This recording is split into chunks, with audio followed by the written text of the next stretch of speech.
Bienvenue dans le 10e anniversaire du podcast SEO avec le plus grand.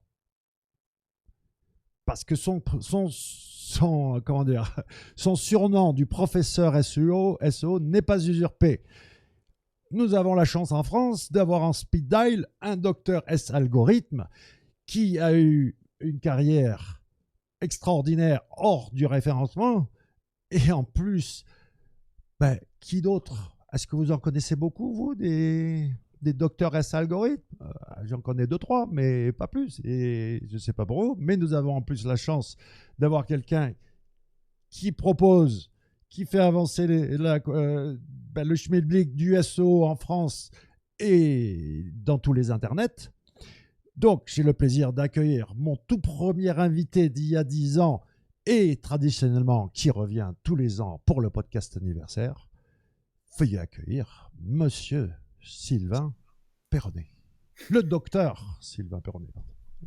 Bonjour docteur. Salut Laurent, ça va? Ça va? Mon intro te plaît? Parfait, parfait.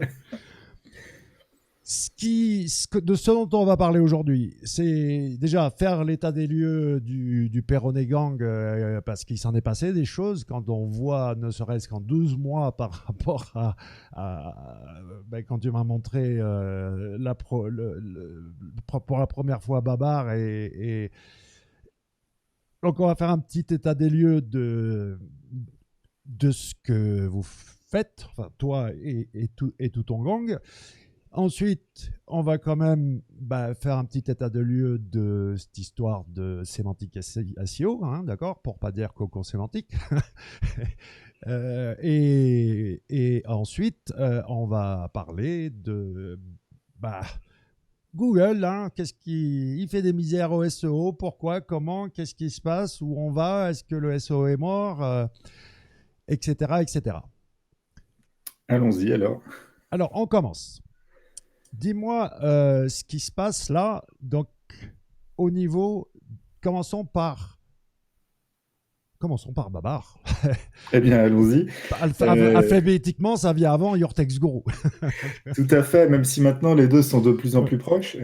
Oui, donc en plus par rapport à l'année dernière, c'est quand on s'était vu la dernière fois, Babar commençait, on était toujours en bêta, je pense, Alors, et attends, on avait que les... qu'est-ce que Babar déjà? Ah oui, alors qu'est-ce que Babar? Donc, Babar, c'est un outil intégré de SEO qui fait d'abord l'analyse du graphe du web. Donc, c'est d'abord un crawler web qui travaille comme un moteur de recherche, qui va calculer des métriques, des signaux sur les pages web qui sont indexées, donc des métriques de popularité, de confiance, de pagerank thématique, etc., etc. Donc, on peut en parler pendant des heures de ça. Et qui va également analyser tous les contenus des pages pour classifier les pages, pour trouver les questions qui sont connexes au contenu des pages, etc., etc. Depuis quelques semaines, c'est aussi un outil d'analyse du positionnement. C'est un outil de recherche de spots pour contacter des personnes qui ont des sites qui parlent d'un sujet X ou Y. Voilà, c'est de plus en plus de fonctionnalités. Notre objectif, hein, c'est d'être à isopérimètre avec les très grands internationaux du SEO, des outils qui commencent par, dont le nom commence par SEM, par exemple, et finissent par Hush, ou d'autres. Voilà, notre objectif, hein, c'est vraiment de se positionner face à eux avec un index qui couvre le web comme le ferait un moteur de recherche. Aujourd'hui, on a un index de... Alors, je peux cliquer pour avoir le chiffre exact, j'aurais dû le faire avant qu'on parle, mais aujourd'hui, on a 850 milliards de pages, grosso modo, dans notre index, et on a vocation, par exemple, à le doubler dans les prochaines semaines, prochains mois. Donc voilà, on est vraiment un outil qui se veut, qui sera compétiteur par rapport à ces très gros mastodontes internationaux. Voilà, pour résumer.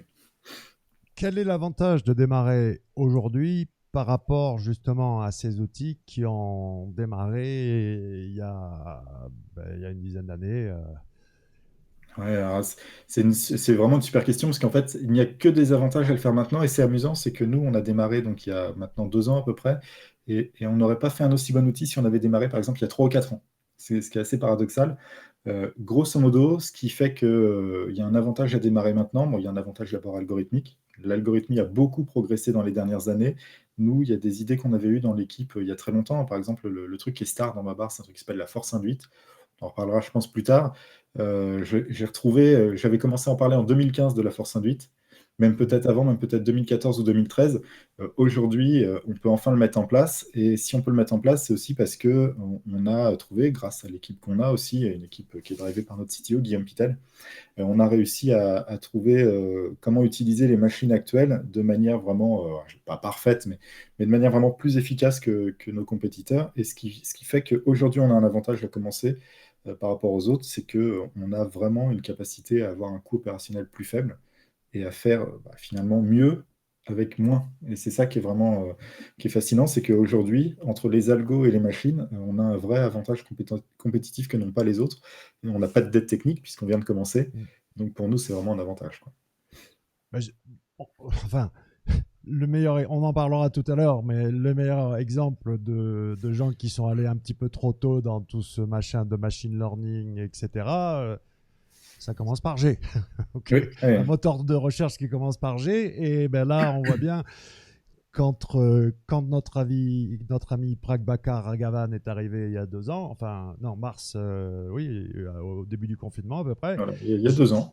j'ai dit, il y en a pour 2-3 ans pour qu'il Mm. fasse le boulot parce qu'il est quand même super fort. Et là, aujourd'hui, je dis qu'il y en a encore pour 2-3 ans. Ça a l'air un peu plus compliqué que qui pourrait paraître vu de l'extérieur, en tout cas. C'est ça. L'avantage qu'ils ont chez eux, c'est qu'ils ont une ligne de crédit plus forte que la nôtre. Donc ils ont Oui. le droit de se tromper et de mettre du temps. Voilà. Oui, sauf qu'ils ont des investisseurs auxquels ils doivent rendre compte tous les Et trois tout à fait, mois tout à et fait. que Ouais. là, ça commence à apparaître dans des publications genre le New York Times, ok, que Google est moins quali aujourd'hui. Qu'est-ce qui se passe? Mm. Donc ça pose un problème qui me rappelle ce qui s'était passé avec Panda, qui était des blogueurs influents et des journalistes qui avaient commencé à dire... Bon bref, on parlera de Google tout à l'heure. On n'a pas fini de parler quand même du gang Perronnet, parce que vous en faites des choses. Hein. Voilà, oui, donc il y a ce fameux Babar avec des fonctionnalités qui changent tout, hein. Les gens ne s'en rendent pas compte, mais on a des fonctionnalités que tout le monde a. Le positionnement, tout ça, c'est des trucs qui sont convenus. Et quand on est un outil SEO, on doit les avoir, mais on a des fonctionnalités vraiment qui changent tout. Je vais redire encore ce mot de force induite, mais je pense qu'on est le seul outil qui fait vraiment un scoring des liens et pas des sites. Et c'est pas la même chose en fait d'avoir un site. Ouais, voilà, quand on a un lien depuis un site, on fait tout un tas d'hypothèses sur est-ce que le site est bien, pas bien, etc., pour savoir si le lien va valoir le coup. En vérité, aujourd'hui, on est capable, par certains algos, de dire directement si un lien vaut le coup ou pas. Et donc, c'est une économie de temps pour les SEO et une facilité de décision qui change tout, en fait. Et ça, voilà, c'est l'intérêt d'utiliser un outil comme Babar, c'est vraiment ça. Puis au-delà de Babar, on a vraiment pas mal de nouveautés aussi, puisque naturellement, on a toujours poursuivi euh, le travail sur Your Text Guru, qui est maintenant entièrement géré par la société Babar. Donc Your Text Guru, qui avait été commencé au début avec Frédéric Bobet et Benoît Chevillot, et Guillaume, mon frère. Et Your Text Guru a beaucoup, beaucoup progressé depuis un an. En fait, il faut savoir que l'usage de Your Text Guru a explosé en France à partir du moment C'est du le numéro confinement. 1. Ouais, A explosé. Ok, c'est voilà. l'outil d'analyse sémantique numéro 1 en C'est France. Il l'outil faut quand même le numéro dire. un, mais il faut voir qu'en termes de... et globalement, je pense que c'est vrai de tous les outils sémantiques, mais il y a un avant le confinement et après le confinement, où d'un seul coup, le volume d'utilisateurs a été multiplié peut-être par 2 ou 3 sur notre outil, d'un seul coup, en fait, parce que les gens étaient chez eux, il fallait qu'ils bossent, et ils se sont rendus compte que les outils comme Your Text Guru étaient vraiment très, très efficaces. On a des résultats en termes de positionnement qui sont extrêmement bons avec l'outil. Et ce qui est assez amusant, c'est que plus Google progresse, en fait, meilleurs sont nos résultats, puisqu'en fait, ce qu'on fait, c'est qu'on utilise la data Google contre lui-même. Et donc, à un moment donné, si Google progresse sur la partie sémantique, et j'insiste, hein, pas fournir un meilleur classement, c'est-à-dire s'il progresse sur la partie sémantique, Your Text Guru est meilleur. Et ça, c'est un peu le point clé pour nous, c'est qu'ils ont progressé sur la... On en reparlera plus tard, je le sais, mais je le dis quand même. Ouais, Ils ont ouais. progressé sur la partie sémantique, ils ne sont pas forcément améliorés sur le reste. Et c'est donc coup-ci, coup-ça globalement. Mais en fait, pour nous, c'est plutôt bien parce que d'un point de vue sémantique, ça veut dire qu'on fournit de meilleurs résultats. Et dans Your Text Guru, on a rajouté beaucoup, beaucoup de fonctionnalités, dont très récemment une nouvelle fonctionnalité qui est en bêta encore, mais qui va sortir de bêta, je pense, dans quelques semaines, parce qu'on est en train de mettre en place des nouveaux modèles, qui est la génération de texte. La génération de texte, c'est le serpent de mer du SEO en ce moment. Tout le monde en parle, tout le monde parle de GPT-3, de Jarvis, etc. Nous, on a fait un choix qui est audacieux de travailler avec une start-up française qui est spécialisée dans les processeurs photoniques. et qui est tenu par des spécialistes, voilà, des docteurs en algorithmique. Eux, ils en ont beaucoup plus que nous d'ailleurs, des gens spécialisés dans le machine learning et dans le traitement de la langue, et ils créent leur propre modèle de la langue. Donc on n'utilise pas GPT-3 d'OpenAI, on utilise un modèle propriétaire. On a travaillé avec eux pour faire des modèles qui soient nativement optimisés Your Text Guru. Aujourd'hui, c'est en français en bêta. On va bientôt sortir un nouveau modèle plus puissant en français. On va sortir un modèle en anglais. Enfin voilà, on est sur une belle avancée de ce point de vue-là. Et en plus, il y a un truc qu'il faut voir, c'est qu'au-delà de c'est un modèle français ou fait par des Français, ça a une application, c'est que quand on prend les modèles, par exemple, de OpenAI, il y a des conditions d'utilisation qui ne sont pas forcément compatibles avec la vision qu'on a en France du SEO et du web marketing. Nous, nos modèles sont compatibles, on peut faire ce qu'on veut avec du moment qu'on est responsable de soi-même. Voilà. Bah, juste une petite parenthèse sur OpenAI, enfin GPT-3, ce qui me faisait rire, c'est que ça fait des années qu'en anglais, tu pouvais l'utiliser, il y avait plein de choses, plein d'outils, même gratuits, et en français, il n'y avait rien. Et là, ça vient d'arriver, et là, tout le monde est «Ah, mon Dieu!» là. Alors que ça fait quand même ouais, bah, c'est sorti quand? Enfin, ça fait quelques années maintenant, là. Bah, GPT-2, nous, on en parlait dans les masterclass il y a 3 ans. Donc GPT-3, ça doit être 3 ans à peu près aussi, je pense. Bon, c'est sûr que là, 2 ans, 3 ans. enfin, par rapport à ce que sortait GPT-2, GPT-3 est carrément sans beaucoup comparaison. plus lisible. Maintenant, bon, attends, finissons sur Ouais. ce que vous faites avant C'est ça. d'explorer Voilà. le reste. Mais pour les nouveautés, c'est ça, en fait, Babar, Your Text Guru et ce nouveau modèle aussi de génération qui s'appelle SEO TXL, qui est embarqué dans Your Text Guru en supplément. Voilà, c'est ça nos grosses activités du moment. Les activités qu'on a de manière plus globale, que tout le monde connaît, de formation, etc., aujourd'hui passent plutôt par des tiers. Si vous voulez faire l'équivalent de la masterclass qu'on faisait avant, il faut aller par exemple chez Olivier Andrieux sur Abondance, sous le nom de format SEO algorithmique des moteurs de recherche, je crois. Voilà, c'est le contenu de la masterclass, même un petit peu plus étendu, mais en format vidéo chez Olivier, puisque nous, on n'a juste plus le temps pour l'instant de faire des formations comme avant en présence. Sans compter que faire des formations en présence en ce moment, c'est quand même particulièrement compliqué. Donc voilà. C'est clair. Après, bon, on a ces outils-là, mais c'est vrai que ça remplace pas le présentiel. D'ailleurs, moi, je viens de ce week-end, hein, j'ai tourné la formation pour débutants, qui d'ailleurs s'est révélé être un exercice beaucoup plus compliqué que j'avais anticipé, parce que bien entendu, j'ai voulu faire quelque chose d'un peu différent de ce qu'il y avait partout. Et honnêtement, de s'auto-censurer pour toujours rester, tu vois, en mode waouh, pas si facile, quoi. Je suis pas professeur d'université pendant je sais pas combien d'années comme toi, et tu sais bien que j'ai toujours été jaloux de ta faculté à pouvoir expliquer un truc en 2 phrases qui, moi, me prend 30 minutes, quoi. Je ne fais aucun commentaire, Laurent. Aucun. Mais enfin voilà, il faut savoir avouer ses vulnérabilités, et je peux pas me comparer à un professeur d'université qui dont le métier était d'enseigner. Et puis comme tu dis toujours, différents bars, différentes ambiances. Exactement. Je reprends. Et c'est aussi pour ça d'ailleurs que j'adore maintenant, tu vois, enfin, Christian Méline est parti dans une direction, toi tu es parti dans une autre. Au final, ce qu'on ne peut pas nous reprocher, c'est de vendre du bullshit, parce que ça marche. Comme je le dis toujours, la vérité est à l'écran. Les gens peuvent dire ce qu'ils veulent, ils peuvent ne pas nous voir en peinture, ils peuvent nous reprocher 1001 choses.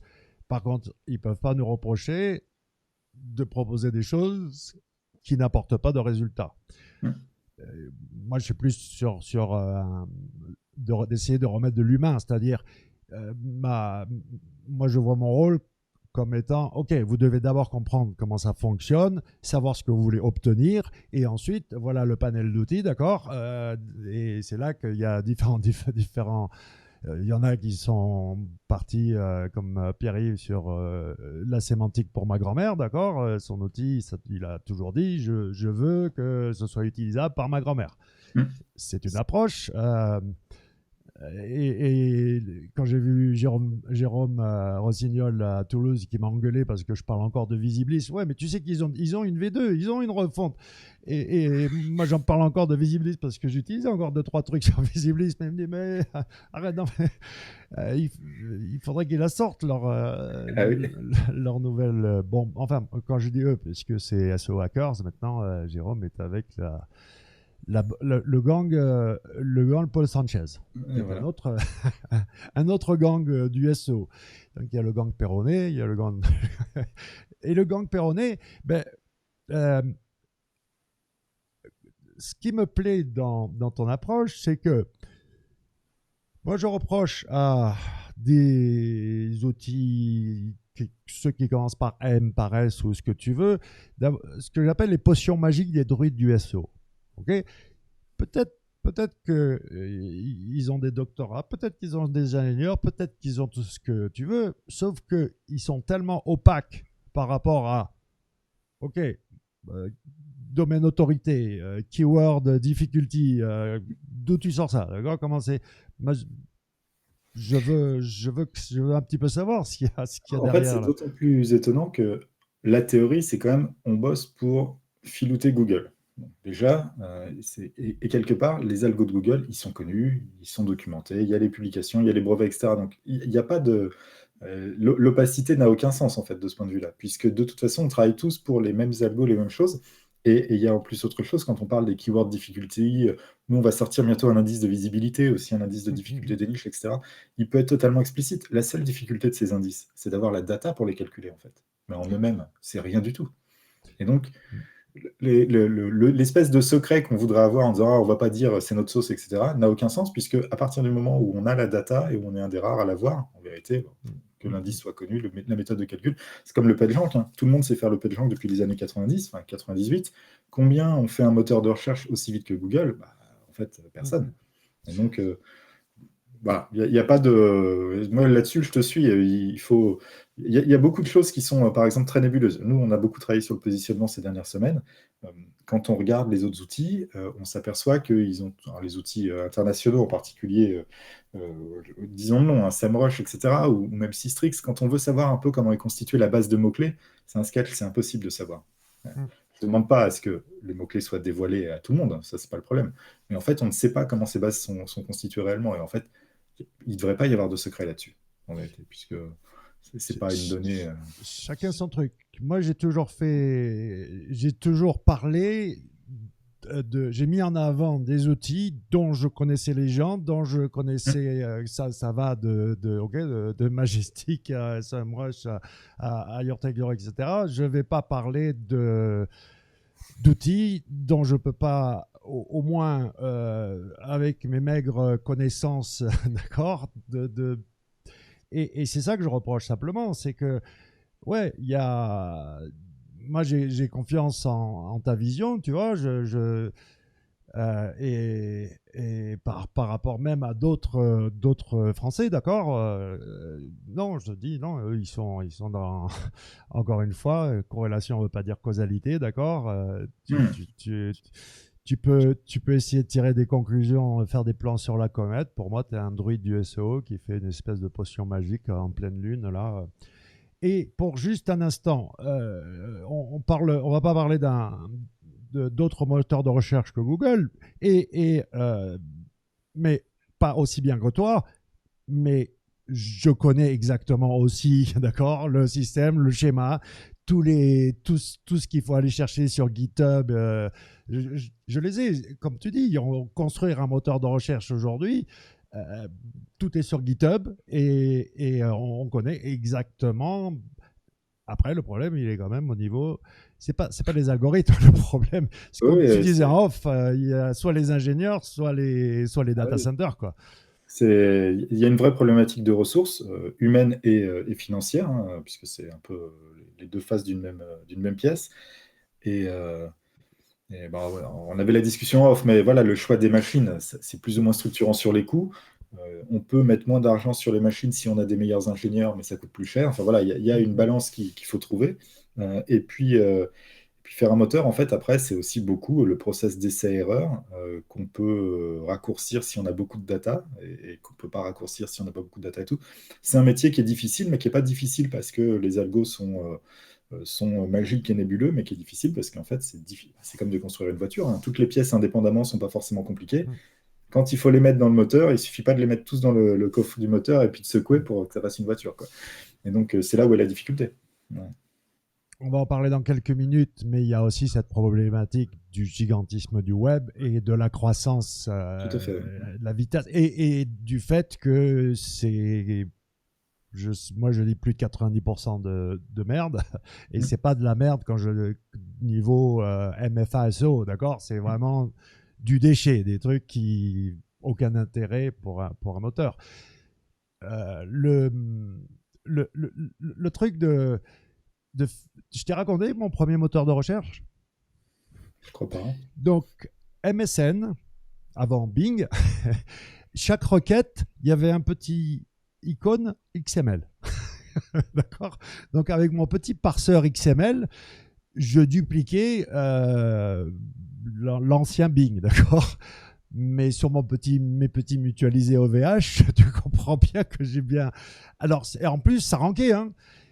Et après, au bout d'un moment, j'ai arrêté parce que bon, ben, ça rankait et ça se faisait de plus en plus vite exploser jusqu'à ce que ça ne tienne plus. Mais il y a eu je dirais pas quelques années, mais quelques mois oui, où c'était quand même la fête du slip pour indexer des résultats de recherche dans un moteur de recherche, quoi, qui s'appelle Google.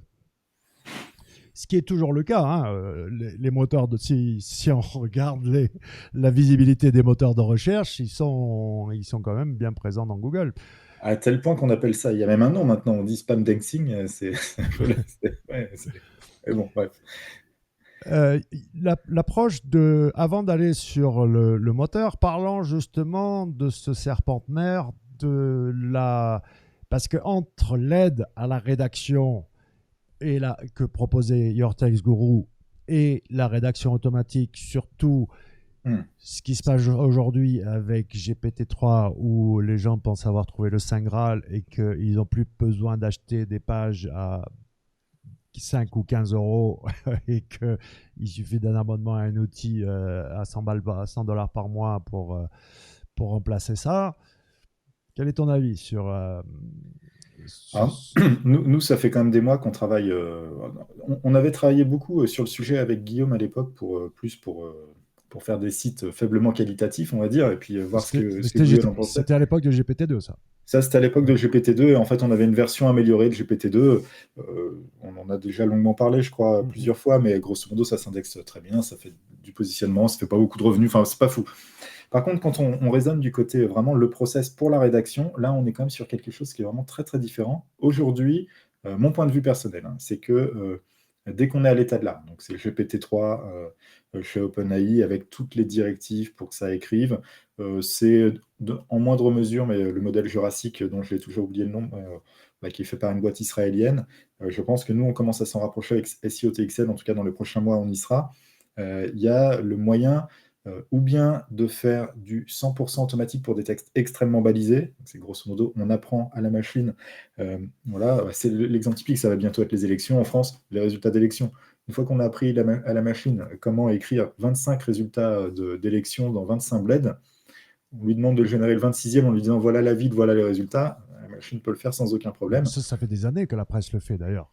La presse le faisait. En France, il y a deux boîtes qui sont leaders là-dessus. Comme j'ai oublié le nom d'une des deux, et je ne vais pas donner. C'est pas Gutenberg ou je ne sais plus quoi. Mais je ne donne pas de nom, les gens trouveront eux-mêmes. Enfin, il y en a une, c'est Scilab, c'est l'autre, je crois que c'est LabSense. Mais je ne suis pas sûr à 100%.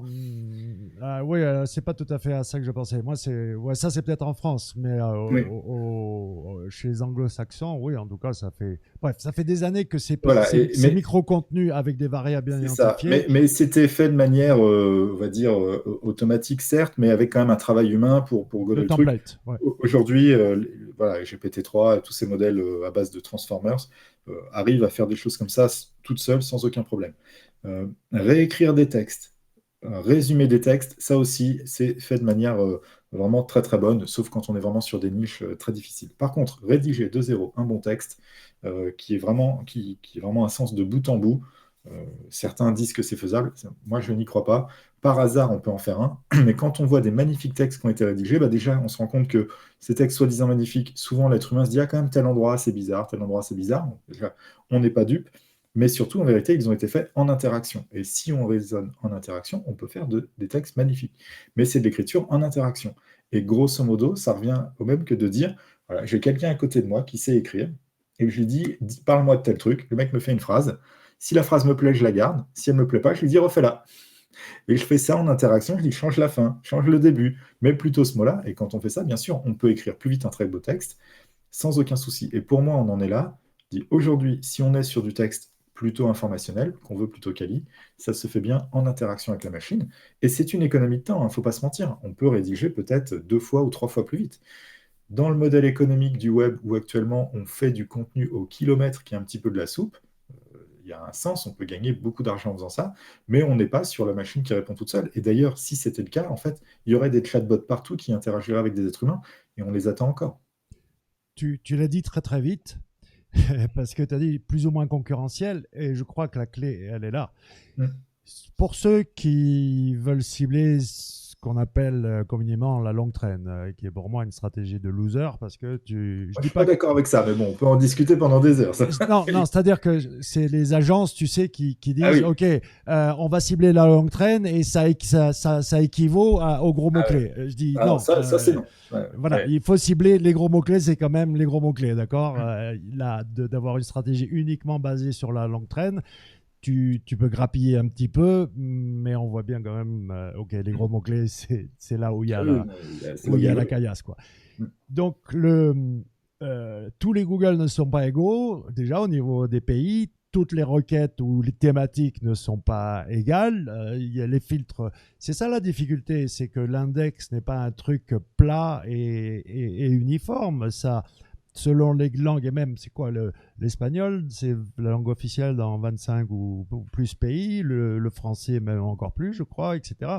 Donc, c'est compliqué du côté, du côté Oui, du oui, mot. et puis c'est avec des vraies différences. Hein. Moi, je vois avec Your Go, on a maintenant 20 ou 25 langues. Et ce qu'on appelle une langue, c'est le croisement, la langue avec la verticale de Google qui correspond.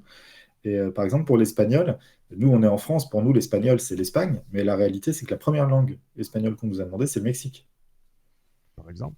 Voilà. Et donc, et qui est visiblement un espagnol suffisamment différent pour que les gens disaient, l'espagnol d'Espagne, ça ne nous convient pas, quoi. Ouais. Mais même donc j'habite en Principauté d'Andorre, je suis le seul pays, on vit dans le seul pays où la langue officielle est le catalan, et il y a je sais pas combien de personnes, enfin c'est en millions hein, les gens qui parlent catalan. Si tu vas à Perpignan, enfin respect les Perpignanais avec votre catalan, mais il est un petit peu différent et très un peu, enfin, bref. Et à Barcelone, pareil, il y a les mots. Donc rien que le catalan là, entre Perpignan, Andorre et Barcelone, il y a de vastes différences sur le catalan d'Andorre ressemble beaucoup plus à l'occitan que le catalan de Perpignan, pour simplifier. Donc là, c'est pas. Il y a du côté. Et je crois que le vrai problème, c'est qu'il y a. On en a parlé. Enfin, c'était dès le début, c'était le pitch de la masterclass. Euh, T'as pas besoin de savoir comment le moteur de ta Clio fonctionne pour aller à Carouf le samedi avec maman faire les courses. Si tu t'appelles, je sais pas si tu es plus Hamilton ou Verstappen. T'étais plus Hamilton ou Verstappen, toi? Moi, je suis pas trop C'est pas de trop ces F1? trucs-là, mais je le connais Ah, seulement mais Hamilton, donc on va dire que c'est lui. t'en fais plus de courses? Non, non, depuis 2 3 ans, on n'en fait plus. Ouais. Ouais. Ah bah, qu'est-ce que ça veut dire ça? Moi, dès qu'il neige, je sors ma voiture, je fais du drift dans les côtes. C'est fini. C'était une autre époque, c'est fini. Voilà. Ah ben non, ouais, il faut. C'est vrai, le temps. Le temps. Voilà. Le temps. Moi, c'est la nuit. Hein, et puis, on est tous les mêmes débiles, d'accord? On se retrouve tous dans les. On reconnaît les voitures. Bon, bref. Euh, Si que ce soit Lewis Hamilton, Verstappen ou même le pilote de 18 ans en Formule 3, un petit Mm. peu quand même, qui sait comment ça fonctionne, l'injection, les machins, il n'est pas ingénieur, mais il sait parler aux ingénieurs, il sait aider à régler la voiture, Ah oui. il connaît exactement comment ça fonctionne. C'est pareil pour le référenceur. Et c'est amusant parce qu'on a quand même beaucoup progressé, hein. Je veux dire, c'est une discussion qu'on pouvait avoir donc, il y a 10 ans presque, quand nous commençait à faire des formations sur le sujet, mais le, ça a beaucoup progressé. Et c'est amusant parce qu'avec Your Text Group, par exemple, moi, je me rends compte d'un truc. Dans le SEO, les gens maintenant adoptent quand même pas mal ce point de vue-là.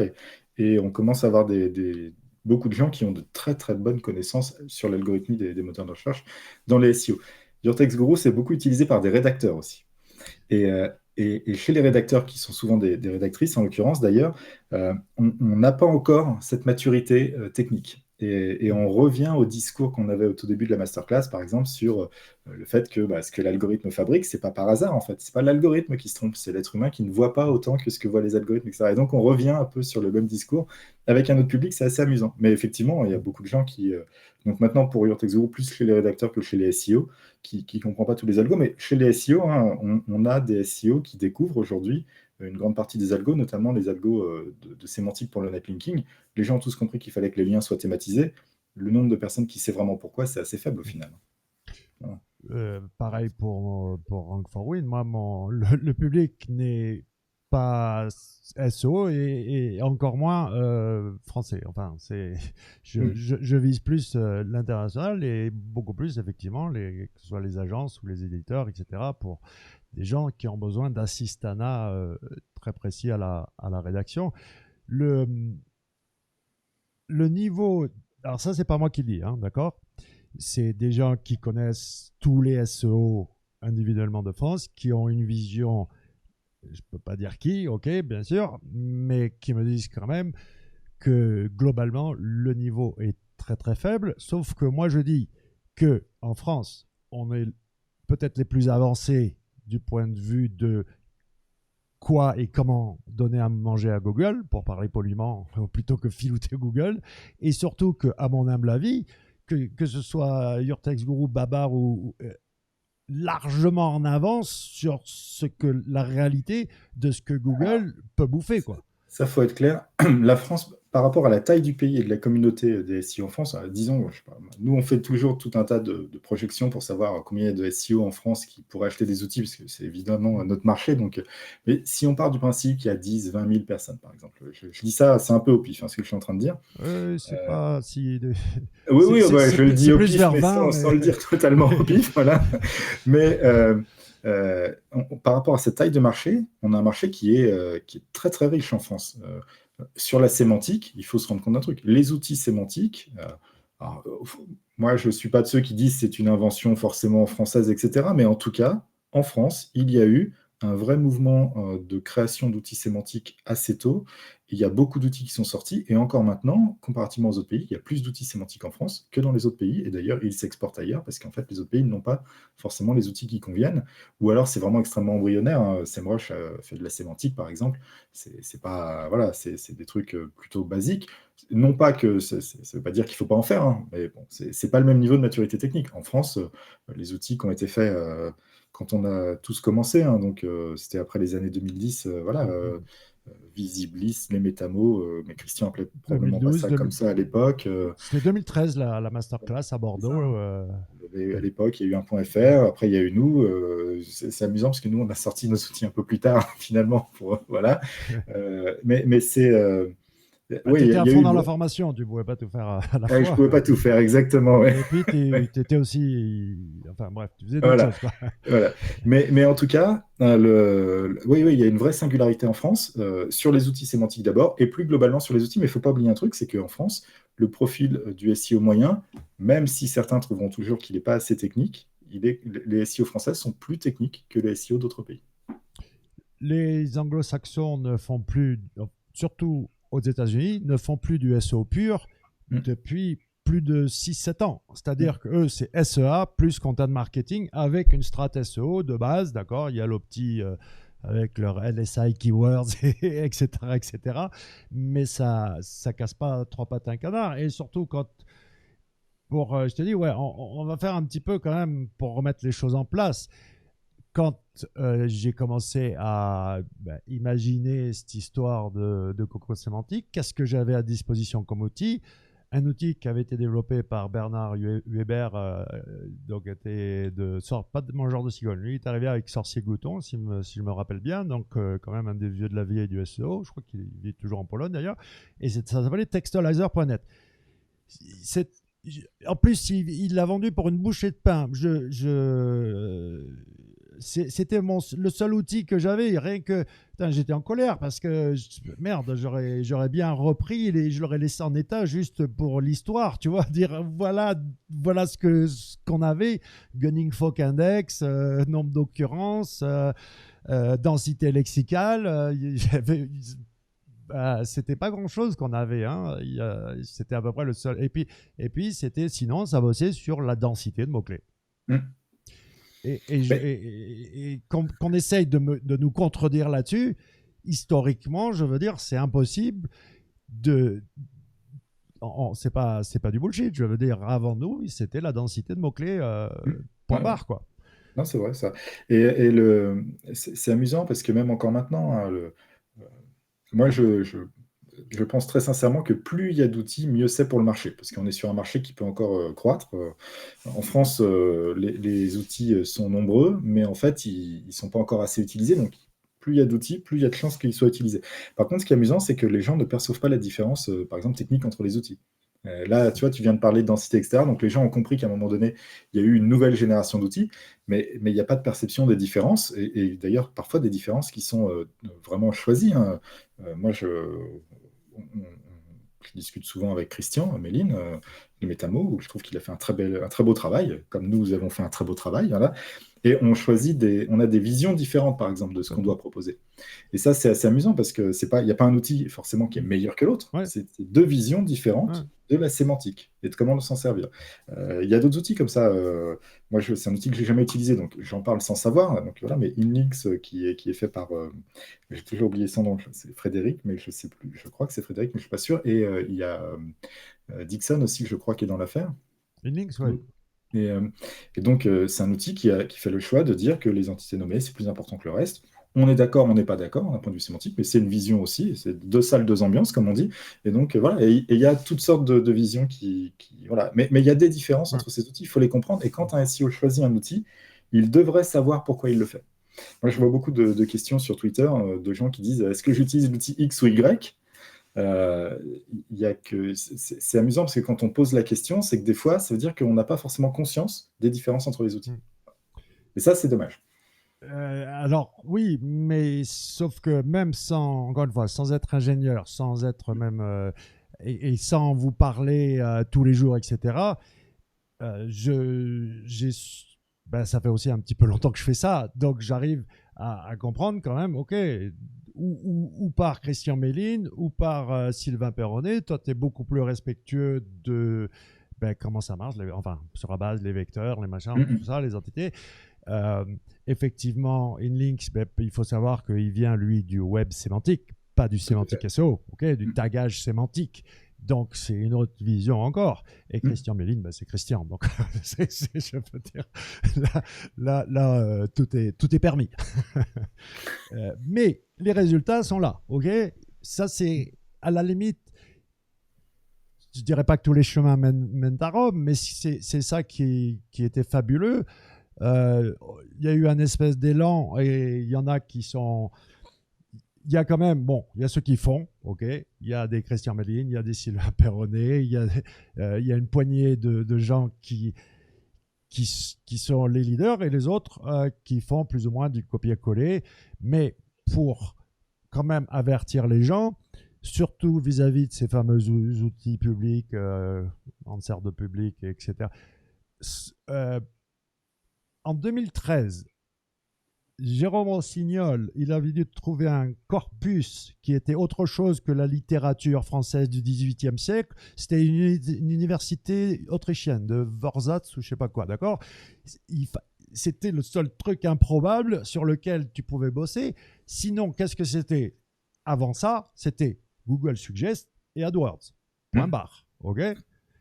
Et tous ces fameux outils qui vous aident soi-disant à trouver des sujets, c'est qui, quand, où, quand, les 5 W, where, when, what, why et who, enfin bon, bref, les 5 questions essentielles que se posent les journalistes, plus des Google Suggest un petit peu avec une piqûre de stéroïdes, mais ça, c'est pas non plus. Ouais, c'est Quand- amusant parce que nous, on l'a mis par exemple dans Your Text Group parce que les gens nous l'ont demandé, mais c'est la data de Google Suggest en fait. Donc c'est une data qui est pas, elle est pas processée ni rien en fait, elle est mise telle quelle. quand tu par rapport à donc cette idée de, ok, pour ceux qui ne comprennent pas trop de ce dont on parle par rapport à ce qu'il y avait avant il n'y avait que ces deux sources. Mm. Donc, pour trouver des idées de mots-clés ou de sujets, de ce que tu veux. Et cette idée de corpus, c'est, ok, comment on sait que cocon et sémantique vont ensemble? Ok, parce qu'il y a suffisamment de documents, blabla, sur la toile qui ont cocon et sémantique associés, quoi. Si on veut juste parler d'un de tes premiers articles de référence sur le cosinus de Salton, qui remonte à il y a très longtemps. Il y a longtemps, ouais. Et ça, il faut le fabriquer, d'accord? De dire, comme Google a commencé pour le PageRank thématique avec ODP ou Demos, pour savoir qui est en relation avec quoi. Mm. Et c'est ça la grosse nouveauté. C'est vraiment cette idée de corpus. Maintenant, je voudrais que tu me donnes entre un corpus sur mesure. Vraiment, tu vois, tu prends un client, alors c'est pas le même tarif, hein, d'accord? Accès à un corpus public, ou alors je demande à monsieur Sylvain Perronnet, voilà mon site, voilà ma thématique. Est-ce que tu peux me faire un truc personnalisé? Est-ce qu'il y a vraiment, vraiment un intérêt à le faire sur mesure ou la version publique est suffisante? C'est une question qui est difficile. Et je pense que pour le use case SEO pur et dur, Non, on parle du concurrentiel, d'accord? On va parler de... même dans le méga concurrentiel, il y a un intérêt à surapprendre sur un corpus, notamment en repérant tous les. Enfin, mais c'est un travail qui est gigantesque en fait, parce que il faut pas, on prend le mot-clé qui est concurrentiel, il faut essayer de trouver tous les mots-clés qui expriment le même besoin pour ratisser un petit peu autour, etc. Donc il y a un travail qui est faisable, qui est intermédiaire en fait entre tout personnaliser et prendre le truc public. Et donc on peut avoir un très bon résultat avec un truc qui est intermédiaire entre les deux. Mais c'est du très très gros travail, hein, parce que c'est-à-dire qu'il faut trouver toutes les requêtes qui sont dans le cluster que Google attend. Et donc ça, c'est un vrai très très gros travail. Et c'est un travail qui nécessite une quantité de données énorme sur notamment tout ce qui est... En fait, parce que comment est-ce qu'on sait que deux mots-clés, deux requêtes vont exprimer à peu près le même besoin informationnel? C'est où on sait ce qui est positionné dessus. Donc c'est-à-dire qu'on a scrappé Google de manière massive. Et je ne parle pas de scraper Google avec 50 millions d'URL, hein, enfin de requêtes, mais c'est des centaines de millions. Ou alors, on utilise des modèles type GPT-3, etc. Et donc là, avoir un corpus personnalisé aurait un sens d'ailleurs. Mais c'est les deux seules manières de faire. Je ne sais pas si c'est très clair ce que je suis en train de dire, mais c'est pas sûr. Mais grosso modo. Quand je vois... Ouais, non, enfin, tu sais que le bourrélien est un corpus qui existe chez Méline depuis ça fait des années qu'il travaille sur le bourrélien, d'accord? Donc... M'étonne pas. Corpus très spécifique quand même. Voilà, c'est pour ça que je posais cette question, parce que oui, quand tu veux travailler autour de... J'essaie de remplacer le terme mot-clé par entité, sujet, concept, cluster, silo, etc. Il faudrait un petit peu qu'on arrête de juste parler Enfin, le mot-clé en lui-même, pour moi, n'est plus une fin en soi. Je ne dis pas qu'il ne faut pas le faire, d'accord, mais c'est plus une fin en soi. Et cette fameuse exploration... Et c'est pour ça que ce mot topical en anglais, c'est pas semantic cocoon, c'est topical mesh. Et ce que j'appelle le siloing thématique, c'est le topical clustering. Parce que topic, sujet, topical, tout ce qui se rapporte au sujet, alors que le mot sémantique est un peu fourre-tout. De toute façon, il faut voir un truc, c'est que bien sûr, en France, en français, on traduit les mots-clés anglais comme on peut, mais il y a beaucoup de mécompréhension à cause de ça. Par exemple, le PageRank, ce qui fait tourner le cocon sémantique en termes de grande qualité de linking, c'est le PageRank qu'on dit thématique en français, qui en anglais s'appelle le topical PageRank, il ne faut pas l'oublier. Et quand on parle de vecteur sémantique en anglais, qui sont en fait les vecteurs de contexte ou les vecteurs d'embedding que font les méthodes type GPT-3, etc., c'est vraiment récolter des contextes, et donc c'est plutôt de la thématique et donc du topic que de la sémantique. Mm, mm, mm. Et donc là aussi, mais c'est parce que, mais là, disons que si Christian était là, c'est une discussion qui partirait en vrille et ce serait sans fin.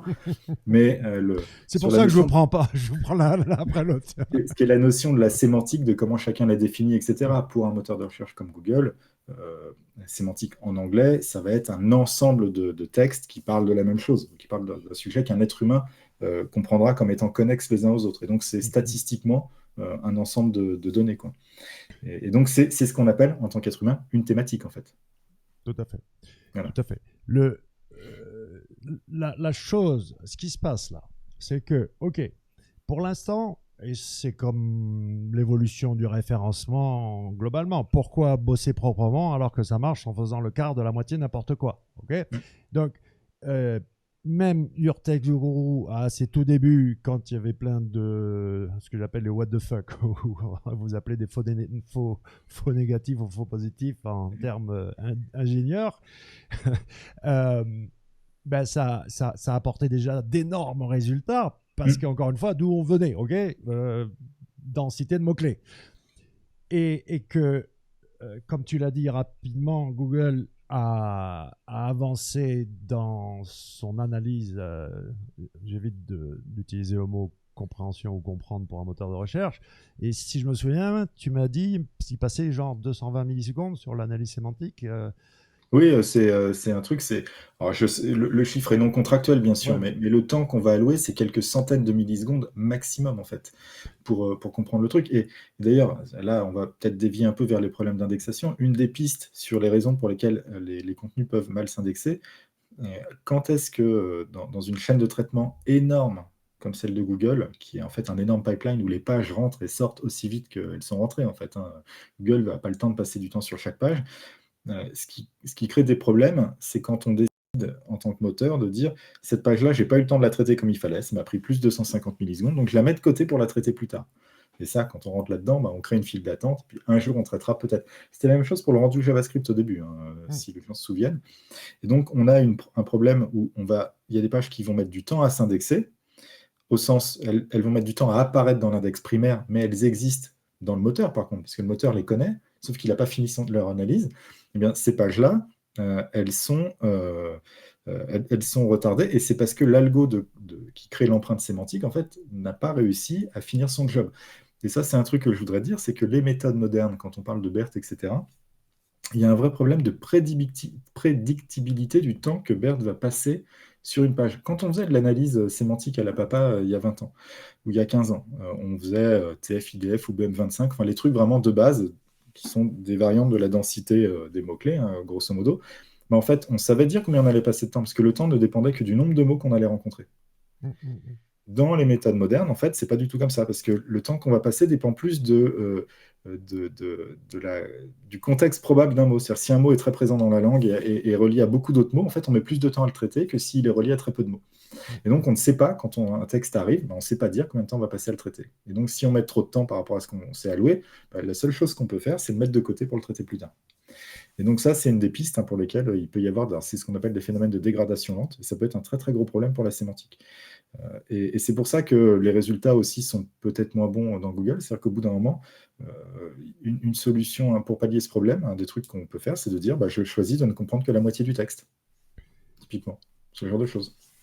Alors, tu te rends compte que, ouf, merci docteur. Parce que moi, j'en suis à dire aux gens, arrêtez d'optimiser vos fameux 2000 mots, d'accord? 500, 600, 800, stop. Et puis laissez le reste tranquille, quoi. Parce que les gens, surtout là avec Jarvis, d'accord, tu as un baromètre avec ou un point .fr arrivé à 100%, ou alors Jarvis arrivé faire le truc, arriver le plus dans l'aiguille dans le verre au max. C'est contre-productif au possible, la suroptimisation sémantique. Alors, c'est trop optimisé, c'est contre-productif. D'ailleurs, quand on prend Your-Text-Go, on le voit bien, hein, quand on prend le score SEO, donc d'optimisation, puis le score de danger des SEO, on voit que des pages qui mériteraient, quand on les lit, on se dit, quand même, pourquoi elles devraient être dans les 3 premières, et puis elles sont 6e, 7e, on voit que c'est parce qu'en fait, elles sont suroptimisées. Et donc, la suroptimisation les tue un peu. Mais il y a un autre truc, c'est que, ça, c'est très important, c'est que, par exemple, quand on utilise Jarvis, ça, c'est la caricature, hein, ces trucs-là, c'est que pour optimiser, en fait, ou bien on a un process qui crée du texte optimisé. Donc, c'est ce que fait Your Text Guru avec SEO TXL. La qualité n'est pas toujours au rendez-vous, mais c'est optimisé. Un peu... Quand on prend Jarvis, la qualité est généralement au rendez-vous, c'est fait pour. Mais l'optimisation, elle se fait que par la longueur, en fait. Plus on parle d'un truc, plus naturellement on optimise le texte en termes de vocabulaire attendu. Mais ça fait donc des textes qui sont très longs pour un certain niveau d'optimisation. Et le problème, et ça c'est ce qu'on avait vu quand on avait fait l'étude, quand on a créé Babar, on a fait toute une étude sur le truc les critères de positionnement, c'est que à niveau sémantique, à score d'optimisation sémantique, Christian s'il m'entendait là, il ferait encore un débon, mais à score d'optimisation sémantique équivalent, le texte qui est le plus valorisé par Google, c'est celui qui est le plus court des deux, qui est le plus synthétique. Donc il y a une forme de densité d'information qui intervient. Quand on utilise Clarvis, il n'y a pas de densité d'information. En fait, c'est que au kilomètre. Et donc, on a des textes qui peuvent être optimisés. En fait, c'est amusant, c'est que quelqu'un qui sait utiliser Clarvis comme un expert, mais vraiment le cador des cadors, je pense qu'il y en a maintenant qui commencent à arriver à ce niveau-là, c'est quelqu'un qui va très facilement savoir faire des textes qui vont se positionner en deuxième partie de première page. Position 6, 7, 8, par exemple. Mais qui aura beaucoup de mal à les passer en première position. Alors moi, mon conseil, c'est de dire, ok, très bien, déjà, ma version moderne du cocon sémantique, chaque nœud du mind map a un numéro qui va de 1 à 5. Et ça, c'est en fonction de l'ambition commerciale de la page. Page 1, c'est à peu près 5% du volume du site. Les deux qui sont donc niveau d'ambition commerciale secondaire, 15%, et j'arrive sur mon principe de Pareto des 20-80, d'accord? Ça, c'est pour simplifier le discours. Et ce qui veut dire que les 80% restants, quand ça, par exemple, la page a un numéro 4 ou un numéro 5, il y a zéro ambition SEO. Okay? Ce n'est pas fait pour se positionner. C'est fait, donc là, de la rédaction automatique de qualité est parfaite, puisqu'il n'y a pas de problème quand tu es d'accord, en troisième page sur des mots-clés. C'est pas là que les ennuis arrivent. Et surtout, on l'a dit tout à l'heure, le Google n'est pas le même, donc tu pourras avoir des résultats sur Google Mexique qui vont être difficiles à dupliquer sur google.co.uk. Alors ça d'ailleurs, c'est un truc qui est assez intéressant, c'est que les modèles type GPT-3 et tous les autres, ils sont faits vraiment par langue, indépendamment de la verticale de Google. Parce qu'il faut une telle masse de données pour les faire qu'en vérité, on utilise de la data qui vient de partout. D'ailleurs, GPT-3, c'est devenu soudainement meilleur le jour où ils ont intégré tous les livres qui leur tombaient sous le coude de la bibliothèque du Congrès ou je sais pas quoi, et ce qu'ils n'avaient pas fait avant. Et donc, on est sur une langue qui est naturellement très générique. Quand c'est du français international. Quand c'est de l'anglais international, etc. Donc c'est une forme c'est l'intersection de tous les anglais possibles, par exemple. C'est ça qu'on... Ouais. Et donc c'est pas tout à fait ce que le moteur va attendre forcément. Alors, il y a déjà moi, je vais toujours fonctionner sur... quand j'y vais jusqu'au bout, c'est-à-dire que je suis un adepte de la bouillie, cloquée. Un site de 200 000 pages, il va y avoir une landing page magnifique pour l'internaute. Donc, il y a 200 000 fois la même page pour l'internaute et il y a 200 000 pages différentes pour Google. Mais quand je vois ce que je lui donne à manger, c'est absolument pas lisible. C'est même pas GPT-2. Et il le mange tranquillement. Maintenant, de vouloir, comme je dis toujours, bingo ready, le beurre, l'argent du beurre et la crémière avec, et avec mon système, ces fameuses 5% de pages, ces fameuses pages qui vont te rendre millionnaire ou te faire gagner des milliers ou des centaines de milliers d'euros. Vraiment, tu vas dépenser 15, 50 euros ou la laisser se rédiger automatiquement. Non, moi j'évalue le coût d'une page avec un 1 à 15 à 20 000 euros. Pourquoi? Production de vidéos, shooting photo, copywriting, UX, AB testing, etc., etc. Il y en a facilement pour 15-20 000, d'accord? C'est la page qui porte tout le coût du site, en fait. Et c'est là où ouais, c'est ça. Je veux dire, tout ce qu'on fait, tout le reste est juste, des fois, pour une poignée de pages. 5 pages, pour 5 mots-clés. Mais c'est ça, 5 mots-clés qui vont faire même plus que Pareto, quoi. Largement plus de 90% de ton... Après, faut voir que... Moi, c'est amusant quand on a des clients en conseil, donc on en fait de moins en moins, mais il y a beaucoup pendant longtemps, on avait beaucoup de clients qui n'étaient pas vraiment capables d'identifier quelles étaient les pages qui étaient celles qui leur rapportaient sur leur site, par exemple. C'était difficile pour eux. Ouais, Donc, ils ne savaient pas attribuer. Et tu as toujours le problème, je crois, aujourd'hui, de gens qui partent uniquement en mode offre. C'est-à-dire que tout est toujours centré autour de ce mot-clé, alors que dans l'atelier Cocon Sémantique, c'est fait en 2 phases. Phase 1, tu n'as pas de site. Tu n'es pas toi. Tu es ton buyer persona et tu dois partir d'une question je prends toujours l'exemple de mon chirurgien dentiste à Paris qui vend des facettes dentaires. Ok, le nœud central, le cœur de Cocon, c'est je veux un nouveau sourire. D'accord? C'est pas facette dentaire pas cher. Eh ben oui, tout à fait. Et ça, c'est la première version du mind map. Donc, tu fais une carte mentale comme si tu étais ton buyer persona. Et après, tu deviens un SEO capitaliste qui vient tout saccager. Et d'ailleurs, là où c'est assez rigolo, on en avait déjà parlé dans le podcast, mais les gens sont partis sur le cocon sémantique avec mon fameux arbre généalogique, alors que les mind maps modernes de mes clients, de mes élèves, je veux dire qu'il y a des liens croisés, il y a la base des silos, mais après, c'est la proximité sémantique qui compte, qui prévaut. Et soit tu fais... d'accord, tu fais plus de pages pour avoir plus de liens, mais aussi les liens croisés entre silos à partir du moment où ça a du sens, à partir du moment où c'est fait pas comme de manière cohérente et intelligente, il n'y a aucun problème, quoi.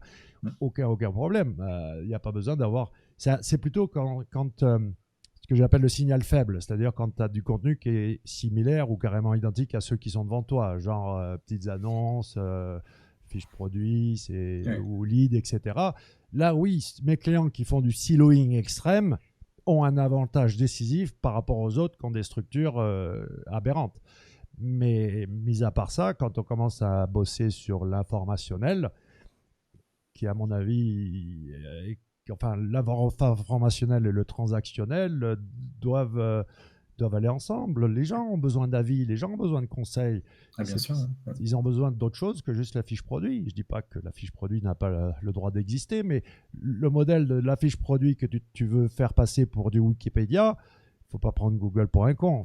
Peut-être il y a 15 ans, d'accord, quand on le faisait, mais aujourd'hui, fais du contenu evergreen et tu peux afficher des produits dessus, pourquoi pas, mais... C'est un truc qui est assez amusant parce que dans les versions plus modernes de la masterclass et dans tous les audits quand j'en fais un, je parle toujours de l'algo de Learning to Rank et mon exemple c'est toujours de dire que le signal de duplication des contenus n'a pas du tout le même impact et le même sens quand on a des fiches produits, quand on a de l'informationnel en fait. Et les gens qui tiennent des e-commerce sont toujours très surpris parce qu'on leur a toujours dit qu'il fallait rendre les choses complètement uniques, rajouter du contenu sur les fiches produits, etc. Et au-delà d'une certaine quantité de contenu, ça n'a aucun sens en fait. Parce que une fois que les fiches produits disent ce qu'elles ont à dire, Google, Google il connaît les fiches produits. En fait, les gens ne se rendent pas compte, c'est qu'en fait, Google connaît déjà tout. Donc quand on rajoute une fiche produit, une énième fiche produit sur un produit qu'il a déjà vu 1 million de fois, si on fait très différemment, si on meuble trop, etc., en fait, on n'a pas fait de fiche produit. Donc c'est pas ce que Google attend. Mais déjà, il sait, il ne faut pas longtemps pour identifier à quel type de site il a affaire. En plus, ça fait longtemps qu'il a hiérarchisé, catégorisé, ça c'est un annuaire, ça c'est un wiki, ça c'est un site e-commerce, etc., etc. Après, tu peux enrichir des fiches produits. Et qu'est-ce que je vais faire avec mes clients? Ok, les avis clients, les questions clients, les avis de la presse, etc. Ça enrichit une fiche produit. Mais comme dit notre ami Bill Swaski, quand je veux commander une pizza, j'ai pas envie de lire l'histoire de la pizza. Et un des travers de Cocon Sémantique, c'est ça, c'est des gens qui pensent que, oui, on fait de l'information de base et surtout cette rédaction automatique, comme tu l'as dit très bien, même si elle me convient mieux que le Google Text d'antan, ça reste insipide. Et ces fameuses pages qui doivent engager, sans même parler de convertir de vente, engager, c'est-à-dire arriver à faire en sorte que, tiens, ça c'est intéressant, j'ai envie de continuer à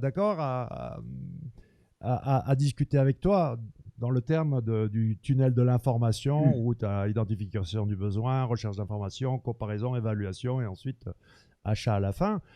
ben enfin, c'est l'empathie, quoi.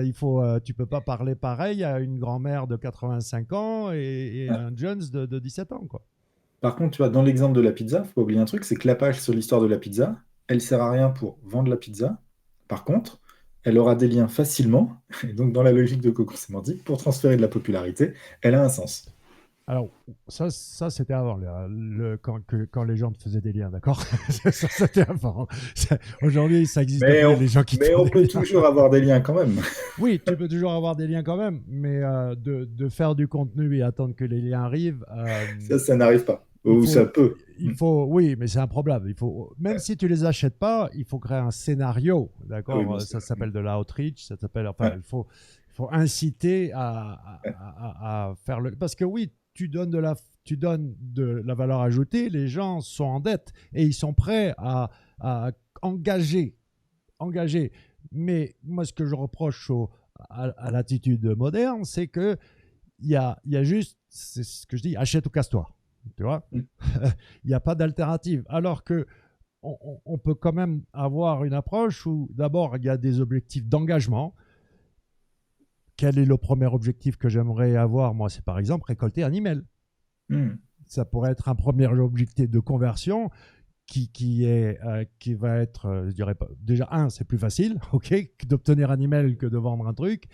Et deux, c'est que ça permet, entre celui qui va prendre par la main son prospect et l'accompagner tout le long du tunnel de la formation jusqu'à l'achat, il n'y a pas Et de photo, toute quoi. façon, il y a des métiers où c'est pas possible. Hein. Tu vois, si on vend en ligne, je sais pas moi, des livres ou des trucs comme ça, c'est différent. Mais moi, j'avais bossé avec des gens qui vendaient des voitures en ligne. Bah, quand tu vends une voiture en ligne, de toute façon, les gens, ils viennent pas sur ton site, ils achètent une voiture et ils se barrent. Ça n'existe pas, ça. Donc en vérité, tu dois prendre en compte le chemin de la personne. Donc ton site doit être conçu pour l'accompagner. Sinon, en fait, tu ne vends rien. Mais il y en a qui n'ont pas le choix, quoi, grosso modo. Alors, je dis pas que tu vas pas vendre si tu connais pas celui aussi à qui tu t'adresses. Je dis pas que tu vas pas vendre si tu fais pas les choses bien comme il faut. Simplement, moi, je vais vendre beaucoup plus et beaucoup mieux et Mm. la fidélisation, etc., que toi qui est juste en mode achète ou casse-toi. Mm. Ça, il n'y a pas photo. Et puis après, aujourd'hui, oui, le facteur, euh, le facteur branding. Alors, alléluia, puisque c'est quand même mon premier métier. Mais là, dans cette formation débutant, j'ai rephrasé parce que créer une marque, c'est quand même un peu high level. Donc, comment j'expliquais aux débutants qu'il faut créer une marque sans leur dire qu'il faut créer une marque. Alors j'ai dit, au moins essaye de devenir ce qu'on appelle une entité. Alors toutes choses sont des entités, mais il y a différents niveaux. Mais alors la question, c'est est-ce que tu donnes le même conseil que moi, qui est de dire, quand tu veux rentrer là-dedans, la première chose à faire, c'est de ne pas prendre un nom de domaine qui soit un truc générique, c'est de créer un vrai nom de marque. Exactement, parce que mot-clé, tirer mot-clé, tirer Ça mot-clé, marche pas. Ouais. ça a des avantages. Mais les gens savent pas. En plus, ce problème de EMD, Exact Match Domaine, les gens savent pas les utiliser. C'est un vase en porcelaine. C'est déjà ultra optimisé, mot-clé dans le nom de domaine. Qu'est-ce que tu vas le surcharger? C'est pour ça qu'ils ne rankent pas les mecs avec leur EMD. C'est qu'ils y vont comme des gorées. Sinon, ça se travaille très très bien. Mais Ah bah oui. effectivement, ouais, d'avoir un. Et c'est pour ça que le personal branding est, entre guillemets, beaucoup plus facile que de propulser une marque parce qu'il y a de l'humain, parce que là, de suite, tu peux, tu peux être sur. Et puis, avec tout le respect qu'on doit au reste du monde, tu as juste besoin de parler aux gens qui sont sur la même fréquence de toi et ça suffit amplement. Tu n'as pas besoin d'essayer de parler à tout le monde. Et c'est ça le problème, c'est que ces textes n'ont aucune saveur, enfin, ils sont insipides pour moi. Voilà. Je connais une personne qui serait ravie de nous entendre et qui sera ravie de nous entendre là-dessus.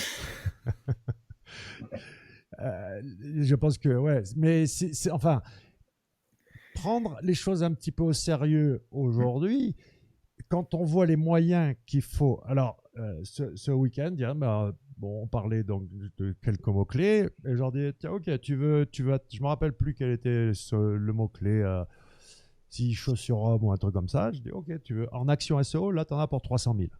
Ils ont fait, ouais, ouais, tu veux être premier sur un mot-clé comme ça, on est dans les centaines de milliers d'euros. De toute façon, quand on voit les mecs qu'il y a dessus. Ouais, et tu peux passer devant Zalando, etc. Mais il faut voir qu'eux, ils font des pubs à la télé. Donc, tu boxes. Et au lieu d'y aller frontalement,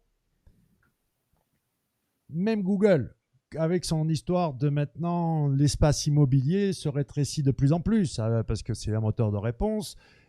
Et je dis toujours qu'ils me font rigoler, ceux qui ont des problèmes d'indexation. Moi, quand je devais annoncer à mes clients sites de sport ou finance qu'ils pouvaient fermer, parce que maintenant Google donne la réponse, donc qu'est-ce que tu vas aller sur un site voir le cours de la bourse ou le score enfin, je dis pas que tu vas fermer ta boîte, mais il va falloir sérieusement revoir ton business model, quoi. C'est clair. Hein. Ouais. Surtout quand tu vis uniquement avec des pubs.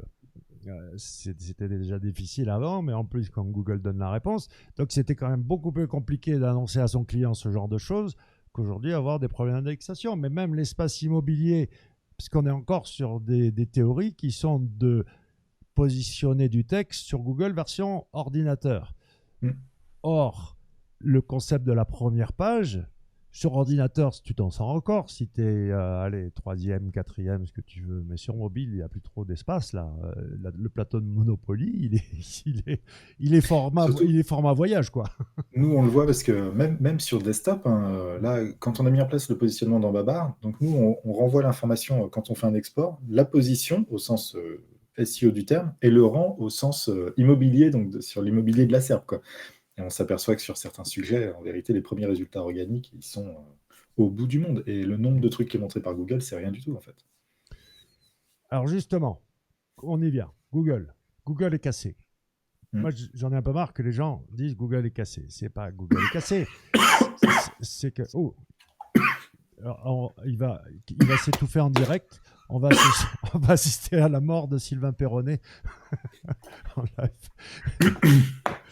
Je ne sais pas si... Vas-y. T'inquiète pas. Parce que, en fait, alors moi, il y a un truc, c'est que...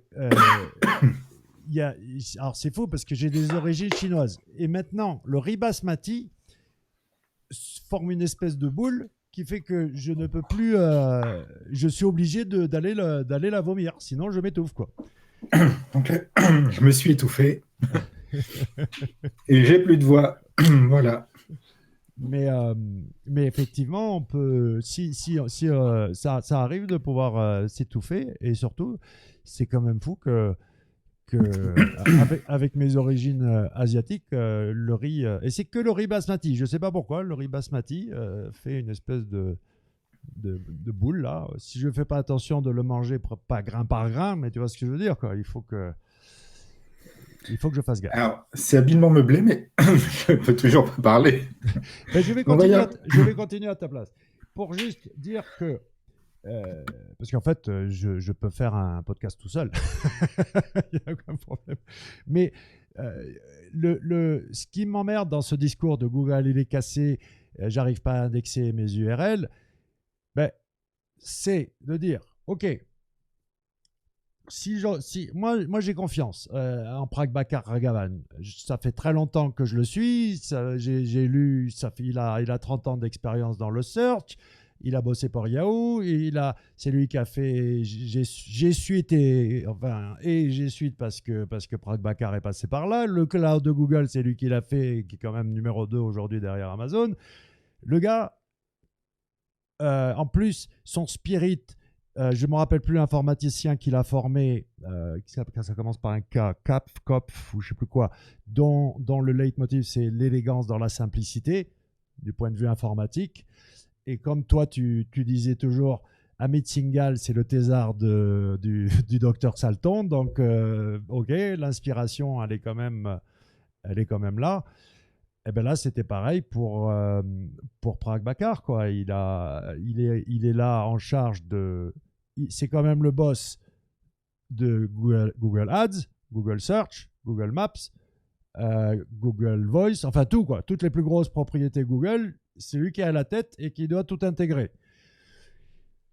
Donc il a un sacré boulot devant lui et c'est le seul à bord, à mon avis, c'est le meilleur choix possible pour qu'ils arrivent à faire en sorte que Google, toutes les propriétés Google soient bien intégrées entre elles et que le search fonctionne mieux.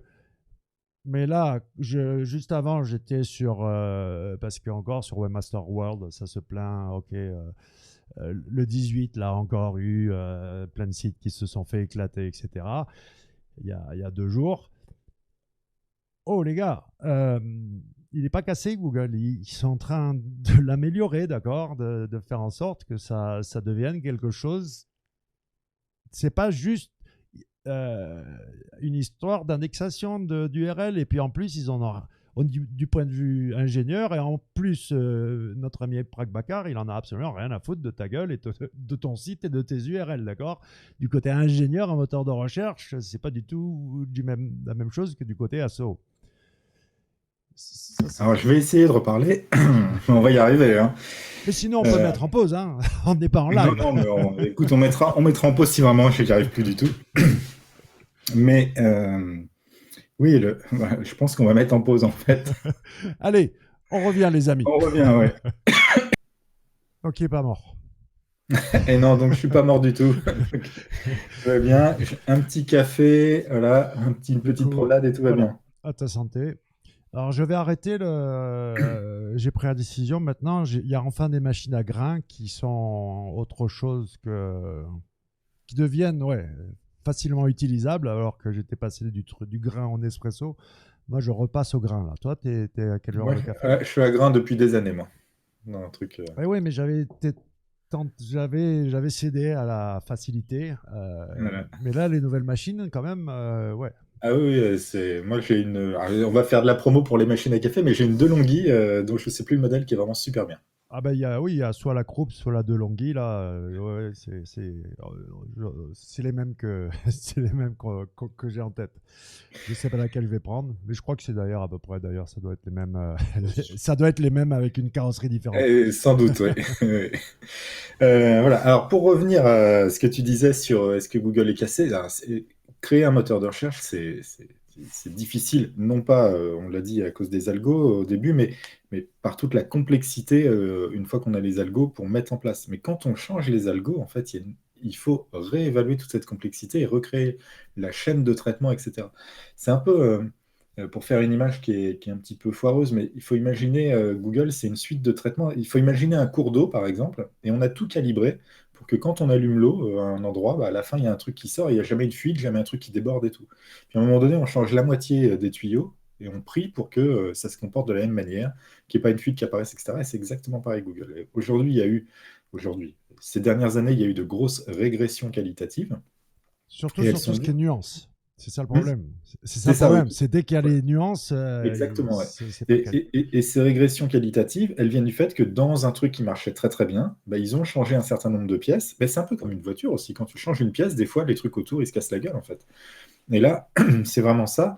Et notamment l'arrivée de toutes ces nouvelles méthodes sémantiques. BERT d'abord, mais BERT, c'est pas BERT, en fait, BERT, c'est déjà has-been pour Google, en vérité. On en parle tous encore. Ils viennent de l'annoncer que ça marchait pour les investisseurs. Donc, quand ça passe à ce niveau-là, de dire, OK, BERT, ça marche aux investisseurs, c'est que... Et donc, ils sont déjà probablement à 2 générations au-dessus, je pense. Ils avaient annoncé qu'ils s'attaquaient aux fermes de contenu en 2017, aux investisseurs, alors que c'était 2012. Oui.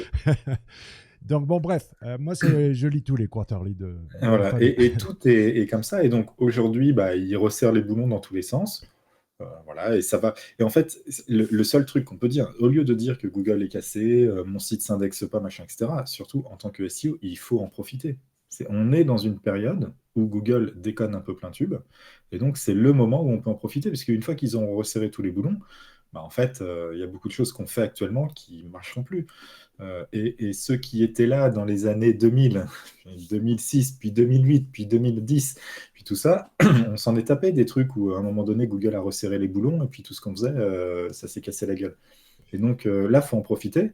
Mais dans 2 ans, dans 3 ans, ce qu'on fait aujourd'hui ne marchera peut-être pas de la même manière. Aujourd'hui, il y a un Eldorado sur le netlinking. Dès qu'on fait du netlinking, ça marche. Il ne faut pas se mentir. On peut faire un peu tout et n'importe quoi avec du netlinking. Dès qu'on fait du lien, de toute façon, le cocon sémantique, c'est ça. c'est du lien aussi. Mais cette situation où on a réussi finalement à profiter d'une faille plus ou moins provisoire de Google sur ces aspects-là, elle va finir par disparaître, ce edge qu'on a actuellement. Sur Google Discover, donc sur mobile, tu peux toujours faire des backlinks. Ça sert à rien. C'est l'engagement. Il faut que ça clique. Et donc, il faut en profiter. Et puis, c'est aussi pour ça que, quelque part, aujourd'hui, même dans un contexte où Google est moins bon et on a tendance à être un petit peu plus dégueulasse, nous, dans ce qu'on fait parce que ça marche, il faut quand même réussir à préserver un minimum de qualité parce que le jour où Google va resserrer ses boulons, en fait, ça fait comme au moment de Pingouin, etc. Ceux qui se font bâcher, c'est tous ceux qui en ont trop fait. Ceux qui ont été à peu près corrects dans la démesure du spam qu'on faisait à l'époque, ils ont survécu en fait au truc. Bien sûr. Et donc c'est ça qu'il faut essayer de trouver aujourd'hui. Et c'est pas qu'une question, c'est pas une question d'outils, etc. Là, c'est plus une question d'état d'esprit de pas trop exagérer pour essayer de fabriquer un truc qui va durer, quoi. Bon, ensuite, c'est clair qu'il y a ceux qui sont... Parce que c'est un système informatique. Et, poliment, en SEO, on dit c'est des effets de bord, mais c'est un bug. Et bien sûr qu'un site qui ne devrait pas être pris dans la tourmente est pris dans la tourmente. Ça bien sûr, ça arrive tout le temps. Ouais. Et en plus, il faut savoir du point de vue corporate et en plus à l'américaine comment ça se passe. Donc, Jeff Dean et Ben Gomez out.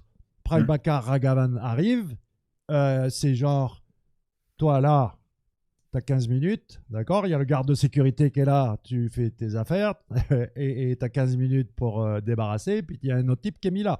Et tu l'expliqueras bien mieux que moi, mais quand tu fais des réglages de machine learning, que si tu mets 2 0 à la place du 1 ou 1 0 à la place du 1, simplement.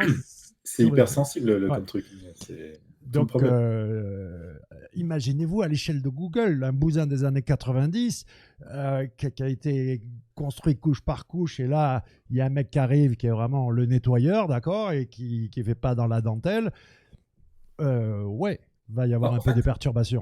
Pour les vieux de la vieille, il faut comprendre ce dont on est en train de parler. Quand Google a été créé en 98, en 2003, Amit Singhal est arrivé, il a tout effacé, il a recommencé.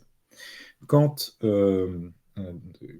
après ils ont recruté Tahir Aveliwala qui a créé le PageRank thématique, etc., ils ont créé avec Caféine une nouvelle version de Google aussi.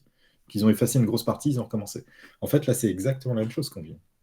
Et ça, c'est un truc qu'il faut comprendre, c'est qu'aujourd'hui, on est à un moment donné où il y a des parties complètes du moteur qui disparaissent, qui sont remplacées par d'autres, qui sont censées faire la même chose en mieux pour l'être humain. Et bien sûr, il y a des problèmes d'ajustement et c'est normal. Et par rapport à ce truc de que Google va arrêter de tout indexer, ok, et ce fameux choix en prédictif, donc découverte de l'URL, et en prédictif, je décide crawl ou pas crawl.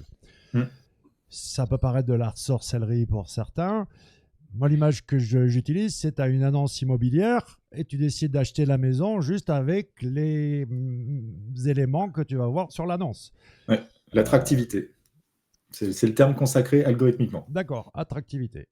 Est-ce que tu peux nous en dire un petit peu plus sur... parce que vraiment, quand tu parles de ça, je vois tu sais, le fameux regard du Labrador. mais déjà, il faut comprendre que Google n'a aucun intérêt à indexer tout le web. Il y a des résultats. Alors, c'est amusant, c'est chez Facebook, chez Yahoo qu'ils avaient fait l'étude, parce que chez Yahoo, ils avaient moins d'oseille que chez Google. Donc, dans les années 2010, Ricardo Baissayed, qui était le directeur scientifique de Yahoo, avait fait un super article disant qu'avec, je crois, 10 ou 20 milliards de pages, il répondait parfaitement à 85% des requêtes qui étaient tapées dans le moteur. Donc la réalité, c'est que pour bien répondre, il n'y a pas besoin de beaucoup de pages. Et bien répondre, je n'ai pas dit montrer le site de un tel ou bidule, répondre à la question que se posent les gens. Voilà. Donc, en théorie, dès qu'on a quelques centaines ou milliers de milliards de pages dans un index, on peut répondre, si elles sont bien choisies, on peut répondre à tout. Si elles sont bien choisies. Après, c'est comment on les choisit. Oui, il y a des algos qui servent à décider si une page vaut le coup d'être explorée. Après, si elle est explorée, est-ce qu'elle vaut le coup d'être lue même ou pas? Dans Babar, on le fait. Hein. Dans Babar, quand les gens se promènent sur Babar, il y a des pages où il y a une classification thématique, d'autres où il n'y en a pas, mais on a des métriques. En fait, il y a des pages, les métriques sont importantes, mais en fait, le contenu, on pense qu'il n'a aucun intérêt. Donc, pourquoi l'analyser? Et il y a des pages qui ne sont pas connues parce qu'on pense que par rapport à la taille d'index qu'on s'autorise, elles ne sont pas prioritaires. Alors les gens râlent beaucoup parce que pour Babar, c'est un outil SEO, il faudrait que tout y soit.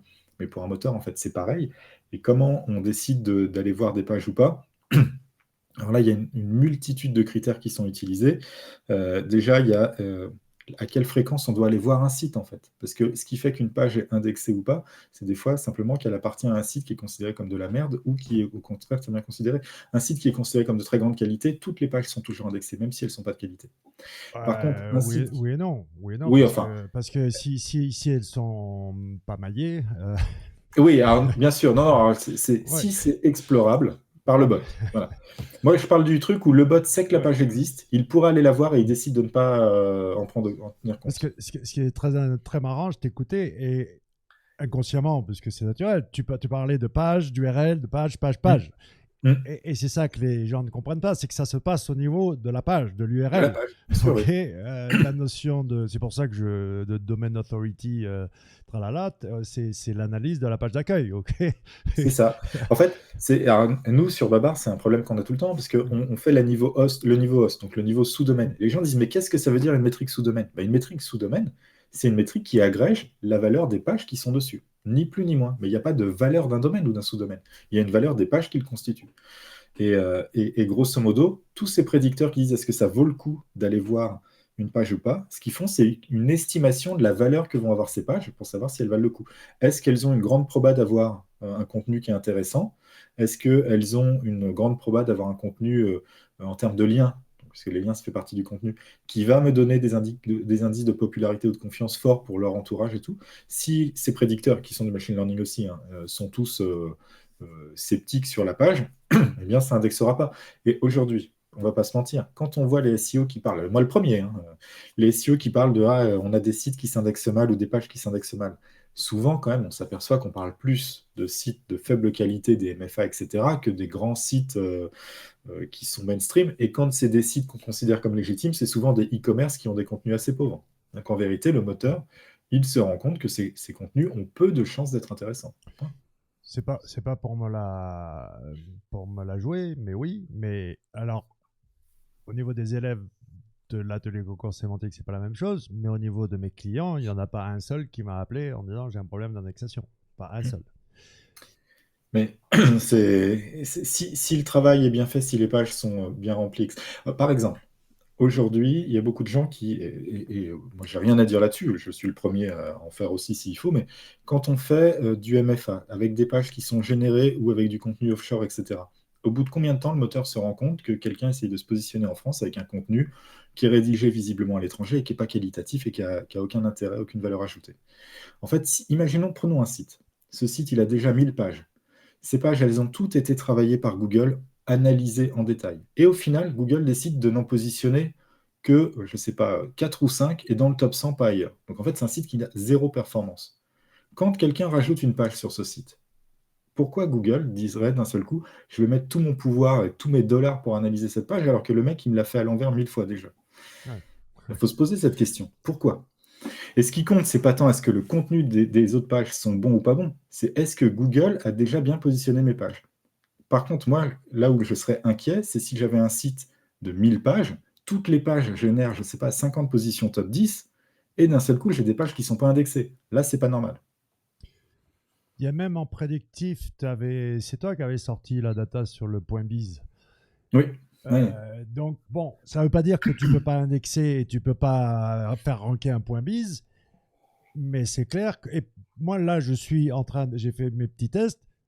WordPress a une footprint qui est défavorable. C'est-à-dire que tu pars avec un handicap déjà de base, parce que ben, tous les, tous les sites pourris utilisent WordPress, quoi. mm, Ça ne veut pas dire que tous les sites sur WordPress sont pourris, mais la majorité des sites pourris utilisent WordPress. c'est ça. Mais et les gens, des fois, ils ont du mal à. En fait, on voit toujours ses propres sites bien plus beaux qu'ils ne le sont en plus.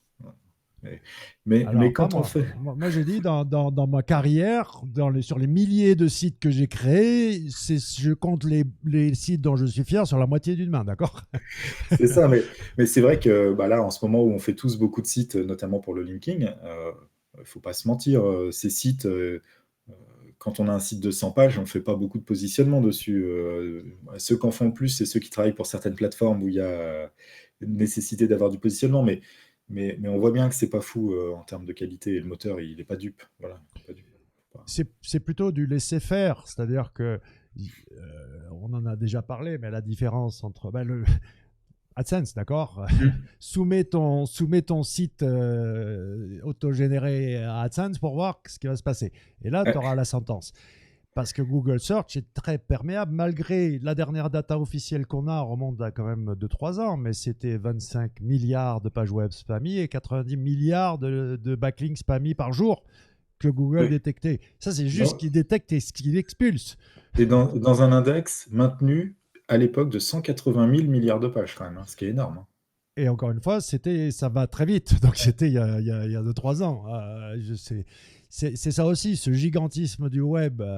Les SEO n'en ont pas conscience. C'est qu'à l'échelle d'un moteur, on est peu de choses. Un mec avait fait une étude, il faudrait la faire sur le .fr, mais il avait découvert qu'il n'y avait que 16 entreprises qui dominaient le .com. Les fameux groupes qui ont toutes les boîtes. Alors, c'est des entreprises, tu connais même pas le nom, d'accord? C'est des espèces de holding, de tout, enfin, que ce soit des Murdoch ou des Axel Springer, enfin des gars comme ça, quoi. Tu vois, c'est eux qui. Mais même sur la réussite sur le web, hein, parce que c'est vrai que tous les SEO, tout le monde réussit dans le SEO, c'est ça qui est bien. Il y a des gens qui sont en grande situation. Mais il faut être raisonnable. Quand on voit, par exemple, maintenant que nous, on fait du positionnement, donc on a, là, je crois qu'on va avoir presque 40 millions de mots-clés français en janvier. Moi, je vais faire une étude pour voir combien de sites, généralement, génèrent les positions pour ces 40 millions de mots-clés. Parce que, donc, il y a 100 slots pour chaque mot-clé, donc est-ce qu'il y a 40 millions fois 100 sites différents qui positionnent des trucs, ou est-ce que c'est beaucoup moins? Et en fait, moi, ce que je soupçonne, c'est qu'en réalité, il y a très peu de sites web qui font vraiment une très très grosse partie de tous les mots-clés, parce qu'il y en a qui performent de manière absolument folle, et puis la plupart, en vérité, positionnent assez peu de mots-clés. C'est amusant quand on voit le nombre de mots-clés par page, par exemple. Quand on fait des MFA et tout, on vise 1 ou 2 mots-clés par page. Et donc, on en a une petite dizaine au final. Moi, je vois dans ce que j'ai regardé, là, il y a des sites qui ont 1000, 2000, 3000, 4000 mots-clés par page. Sans aucun problème. J'ai eu des cas de sites e-commerce où la page d'accueil représentait largement plus de 50% des mots-clés, d'accord? 60-70%, juste la page d'accueil. Parce qu'elle est surpuissante et qu'elle se positionnait sur l'encre du texte de la catégorie. C'est ça. Et que tout le reste était tellement faiblard. Donc, je pense qu'on aura vu naître et mourir une version de notre métier. Et les bons SEO qui sont toujours debout depuis plus de 10 ans ou 15 ans ou 20 ans ou 1872 comme Olivier Andrieux. Alors là, j'espère pour lui qu'il n'ira pas jusqu'au bout de cette vidéo. Voilà. Non, mais j'adore les référenceurs qui ont commencé dans les années 90, mais vraiment. Il y en a pas beaucoup. C'est comme moi je dis respect à ceux qui ont gagné des millions avec le Bitcoin, parce que j'étais sur Skype avec un pote à l'époque. Et il m'a amené sur un forum où il fallait envoyer des thunes par PayPal à un mec pour soi-disant qu'il te donne un truc qui s'appelait du Bitcoin, auquel je comprenais absolument rien. Mon pote en a acheté, moi j'ai dit hors de question. Et ça, c'était bien avant qu'on parle du Bitcoin partout, d'accord? Donc, je ne suis pas jaloux des millionnaires du Bitcoin. J'avais la possibilité d'en faire partie, il n'y a aucun souci. Donc là, c'est pareil, on ne se plaît pas, ok? Je n'ai pas acheté de Bitcoin, je ne vais pas me plaindre, je ne vais pas jalouser. J'étais sur ce putain de forum. J'étais sur le. Ok, mon pote il me dit allez, vas-y, envoie. Non, c'était pas. On n'allait pas sur Kraken et acheter des bitcoins à l'époque. Ça aurait été tes $100 les mieux placés de toute ta vie. Non, puisque j'ai quand même fait de beaucoup avec mon fameux iPod à 30 €, mon fameux Leica M2 à 2005. Leica M2 Black Paint, va voir combien ça vaut sur eBay. Ça en est dans les 30, 40, 50 000. J'ai payé 2000 parce que j'ai acheté tous les appareils photo d'une veuve il y avait au milieu ce fameux donc il y avait Tous les autres valaient rien. J'ai payé 2005 pour une vingtaine d'appareils photo et au milieu, il y avait un trésor, quoi. Donc, bon. Et puis j'ai 2 CryptoPunk de toute façon. Donc, C'est pourquoi? découvert alors. Parce que ça m'a plu le nom. Attends, c'est juste un truc à la con. J'ai pas eu la vision que ça allait être le NFT qui. J'ai pas du tout vu. Est-ce que tu as activé les dons en Bitcoin sur ton Twitter? Non. Par contre, je vais faire mon propre NFT. Je veux faire mon propre NFT. Ça fait partie des trucs. Ok, c'est bien d'explorer le NFT, c'est bien, mais c'est un truc que là, oui, je veux. Et c'est à la portée de l'individu. C'est-à-dire Ah que bah oui. autant faire un gros machin sur blockchain, etc., tandis que juste faire un petit délire NFT, tu peux te le faire gratuitement d'ailleurs en plus. Et c'est pas super difficile, c'est pas du code de high level, quoi. Mais oui, je crois qu'il faut arrêter de se plaindre et arrêter de pleurnicher. C'est pas l'état d'esprit SEO, hein, c'est pas ça ne reviendra pas, d'accord, quand ça n'existe pas. Ce n'est qu'une marche en avant. Et même ça va bientôt faire partie pour conclure sur qu'est-ce qui nous arrive avec la réalité augmentée. Là, j'ai vu l'annonce de Google Lens là, il y a quelques jours, hein, qui est parfaitement maintenant, clac, tu pointes ton mobile vers un objet et puis il t'envoie vers shopping. Hein. Ok, comment on se référence sur Google Lens, les gars? Lens, L-E-N-S, d'accord, Lens, la Lentille. la lentille, ouais. Ou dans le cadre d'un objectif d'appareil photo, lens, c'est pas la lentille, c'est l'objectif. Mais bon, bref, peu importe, on s'en fout. C'est une lunette, d'accord, voilà où j'en suis. Moi, je me pose la question, ok, Google Lens. Comme quand j'avais démarré le podcast, eh ben, j'avais regardé l'écran de télé en disant comment je vais faire pour craquer, comment je vais être visible sur ce truc-là. Il y a la box Canal+, jamais je pourrais être visible, sauf, je ne parle pas de faire des relations presse pour passer à Télématin ou aux 20h, d'accord, mais moi, avec Sylvain, des gens maintenant nous regardent à la télé. Il y a depuis le confinement, 800% d'augmentation.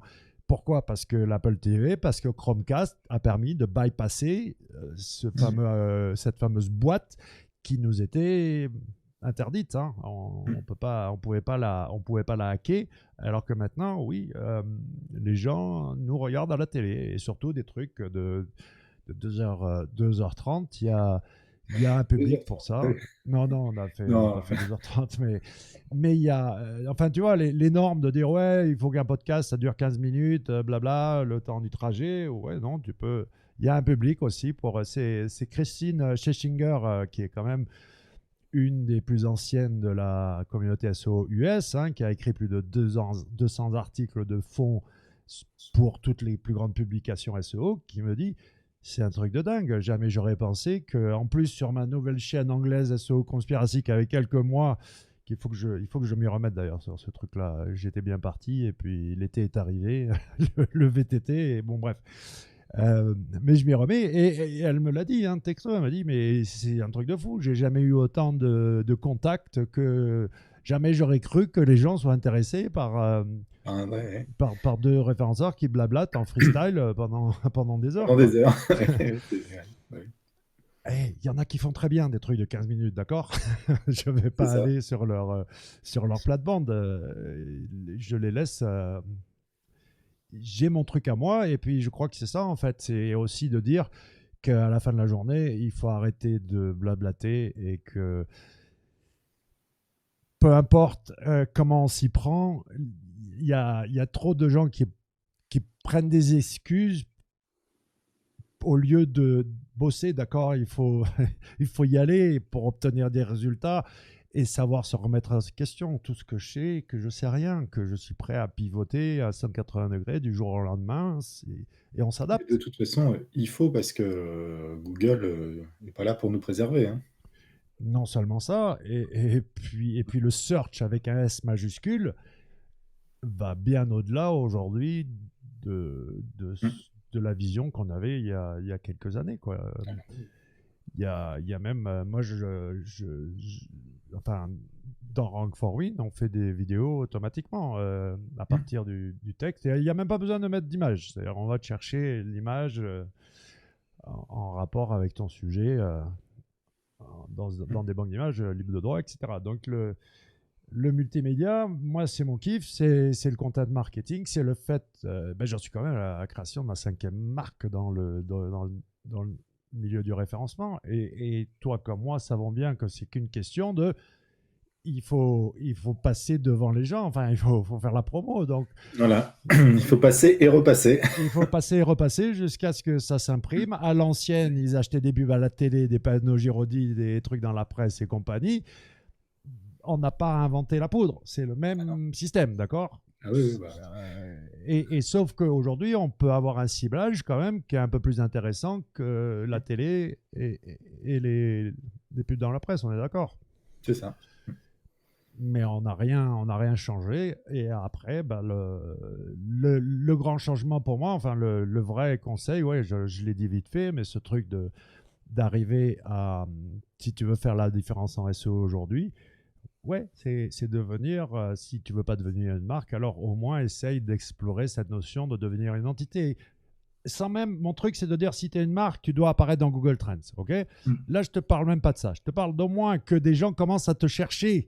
Ok, dans ton analytics, tu dois avoir des gens qui te cherchent dans le moteur de recherche, ou alors toi, plus mots-clés, enfin, ou ta marque, plus mots-clés. C'est ça le premier signe. Déjà si tu arrives à obtenir ça, c'est un bon début. Tu es dans la bonne direction. Mais enfin, docteur, est-ce que enfin, comment je fais confiance à quelqu'un si je me mets à la place de Google? C'est quand même pourquoi. Ah bah oui, la marque. Et en plus, on le voit, hein, quand la marque, on s'en rend compte tout de suite, c'est quand dans les suggestions, il commence à faire apparaître la marque pour la recherche. Par exemple, si on. Alors, je vais vérifier que c'est encore le cas. Si, non, mais attends, c'est pire là. Là, là, toi, tu parles de la marque qui était juste en dessous à la fin, dans la liste. Ouais. Là, tu as carrément tout un bloc sur la droite. C'est-à-dire qu'avant, au début, tu avais juste une marque avec le logo en bas. Là, il y a carrément un carré. Ah oui, ça, c'est le. Mais même dans les suggestions tout bêtes, hein, enfin, les recherches associées, là, j'ai tapé outils analyse sémantique. Non, mais attends, tu tapes, regarde, tape un truc de mode, genre chaussures femmes. Ah oui, bah là, c'est. Et dans les suggestions, sur la droite, tu vas avoir normalement tout un gros bloc avec que des marques, quoi. Et puis le summum, c'est l'entité nommée. Donc comment on devient... Allez, pour terminer, parce que moi aussi... Waouh, il faut que je fasse... Allez, voyons voir si tu es vraiment aussi fort que ça. En 30 secondes, comment on devient une entité nommée? Un nouveau mot qui est utilisé en co-citation systématiquement dans le même contexte partout sur le web. Ah, tu fais moi le malin, hein? Moi, je le transforme en disant, ok, déjà, et ta page Wikipédia. C'est vrai aussi. C'est-à-dire que, bon, alors ça passe, ça devient un auteur chez un éditeur, pas auto-édition. Il ne suffit pas d'écrire un livre, mais oui, de manière concrète, ça passe. Le petit hack pour devenir une entité nommée, c'est être un auteur et ça là, passe.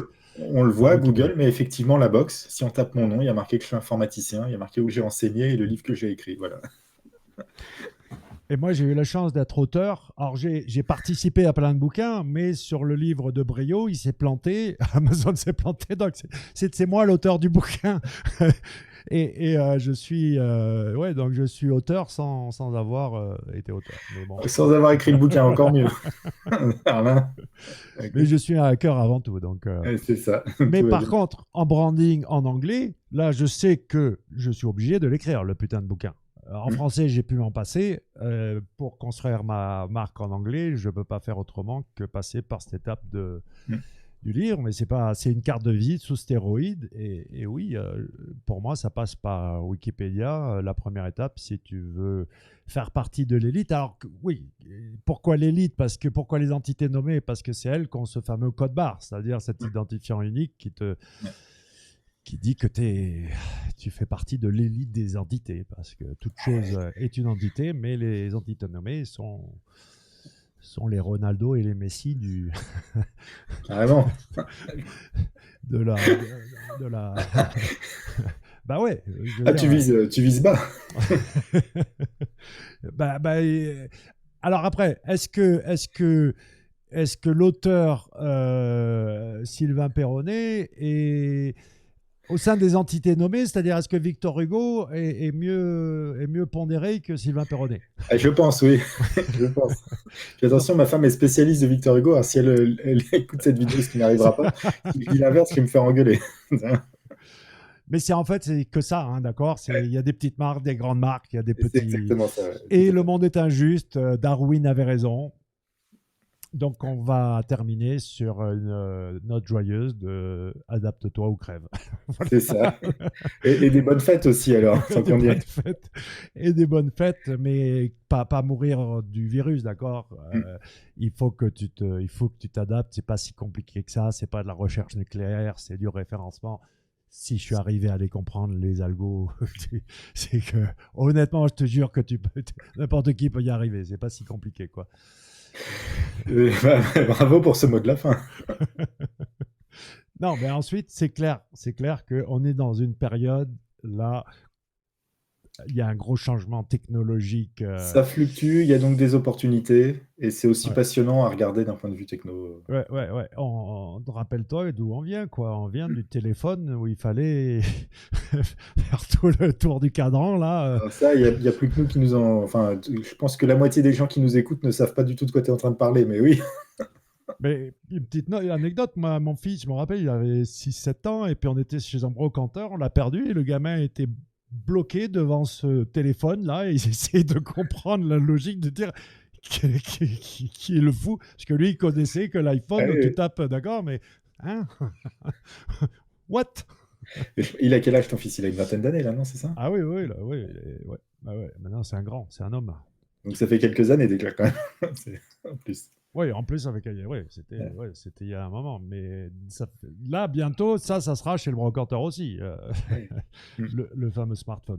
Bon, écoute, c'est plus de la science-fiction, on y est, la réalité augmentée, j'ai pas dit la réalité virtuelle, la réalité augmentée, on y est, le fait qu'il faut s'adapter du point de vue de la visibilité avec un V majuscule ou du search avec un S majuscule. Par contre, du point de vue de du point de vue de cette fameuse sémantique et du SEO à notre manière, on est allé largement au-delà des nécessités pour se positionner en premier sur Google, quoi. On est largement beaucoup plus loin que ce dont le moteur a besoin pour justifier la seule question intéressante, c'est est-ce que tu es pertinent, d'accord, ou pas. Monsieur Sylvain, docteur, le professeur SO, je te souhaite de très bonnes fêtes. Pareillement. À vous tous également. Et puis, comme on dit en catalan, à la proxima, à l'année prochaine. À l'année prochaine, ouais. Allez, ciao, merci.